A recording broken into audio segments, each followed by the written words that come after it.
Book 5, Chapter 3. The next morning at breakfast, Mrs. Mervale looked as if all the wrongs of an injured woman sat upon her brow.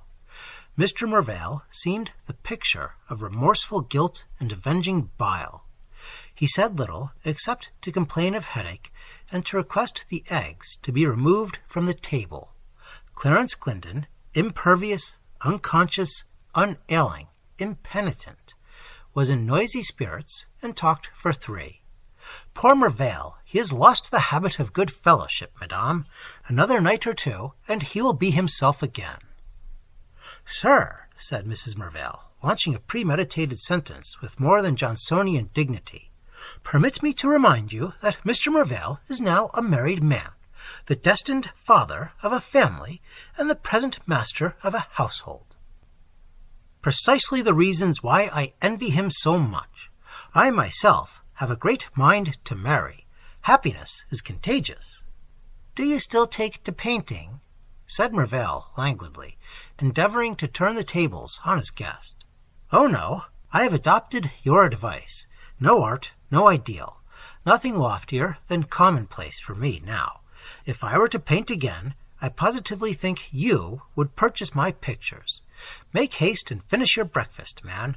I wish to consult you. I have come to England to see after my affairs.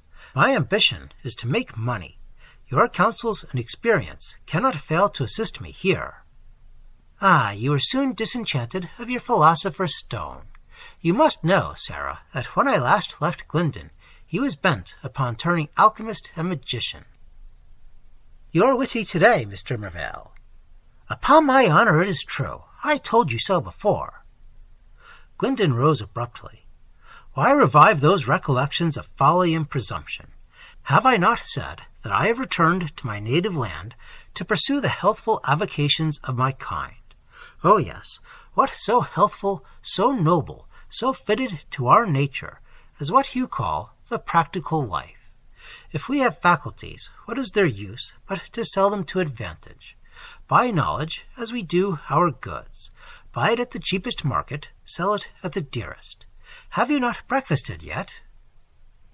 The friends walked into the streets, and Mervale shrank from the irony with which Glendon complimented him on his respectability, his station, his pursuits, his happy marriage, and his 8 pictures in their handsome frames.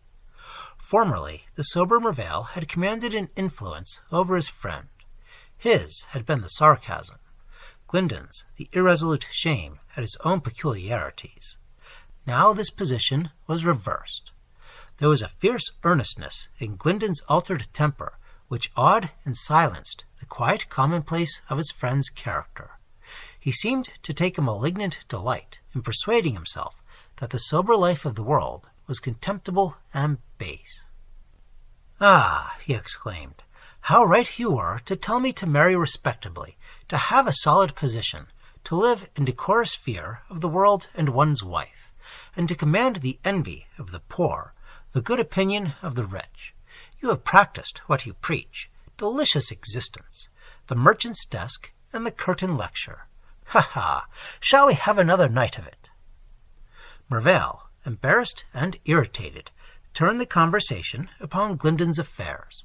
He was surprised at the knowledge of the world which the artist seemed to have suddenly acquired, surprised still more at the acuteness and energy with which he spoke of the speculations most in vogue at the market. Yes, Glendon was certainly in earnest. He desired to be rich and respectable, and to make at least 10% for his money.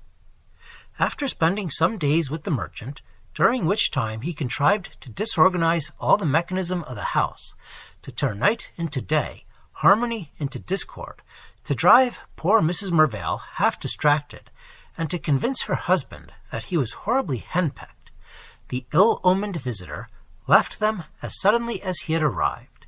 He took a house of his own. He sought the society of persons of substance. He devoted himself to the money market. He seemed to become a man of business. His schemes were bold and colossal, his calculations rapid and profound. He startled Mervale by his energy and dazzled him by his success. Mervale began to envy him, to be discontented with his own regular and slow gains. When Glyndon bought or sold in funds, wealth rolled upon him like the tide of a sea. What years of toil could not have done for him in art, a few months, by a succession of lucky chances, did for him in speculation. Suddenly, however, he relaxed his exertions. New objects of ambition seemed to attract him.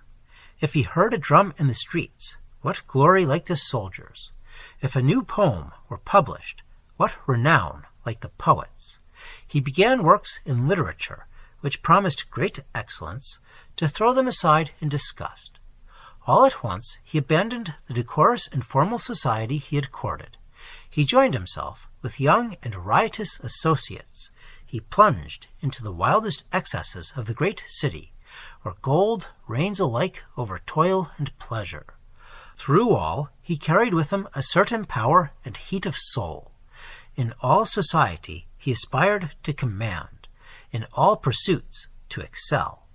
Yet, whatever the passion of the moment, the reaction was terrible in its gloom. He sank, at times, into the most profound and the darkest reveries. His fever was that of a mind that would escape memory, his repose that of a mind which the memory seizes again and devours as a prey. Mervale now saw little of him. They shunned each other. Glyndon had no confidant and no friend.